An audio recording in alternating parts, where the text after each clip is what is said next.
জামিন পেলেন চিন্ময় দাস। সাবেক ইসকন নেতা চিন্ময় কৃষ্ণ দাসকে গ্রেপ্তারের ৫ মাস পর জামিন দিয়েছেন আদালত। এর আগে গত ২৫ নভেম্বর তাকে গ্রেপ্তার করে পুলিশ। বিচারপতি আতোয়ার রহমান খান ও আলী রাজার সমন্বয়ে গঠিত হাইকোর্ট বেঞ্চ তার জামিন আবেদন মঞ্জুর করেন।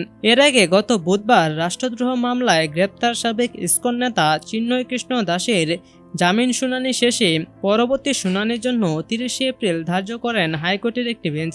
আলোচিত এ মামলায় গত ৪ ফেব্রুয়ারি চিন্ময় কৃষ্ণ দাসকে কেন জামিন দেওয়া হবে না তা জানতে চেয়ে রুল জারি করেছিলেন হাইকোর্ট। চিন্ময় কৃষ্ণ দাসের নেতৃত্বে গত বছরের ২৫ অক্টোবর চট্টগ্রামে সনাতনী সম্প্রদায়ের একটি বড় সমাবেশ হয়। ওই সমাবেশের পর ৩১ অক্টোবর তার বিরুদ্ধে জাতীয় পতাকা অবমাননার অভিযোগে রাষ্ট্রদ্রোহের মামলা হয়। এতে চিন্ময় কৃষ্ণ দাস ছাড়াও আরও ১৮ জনকে আসামি করা হয়।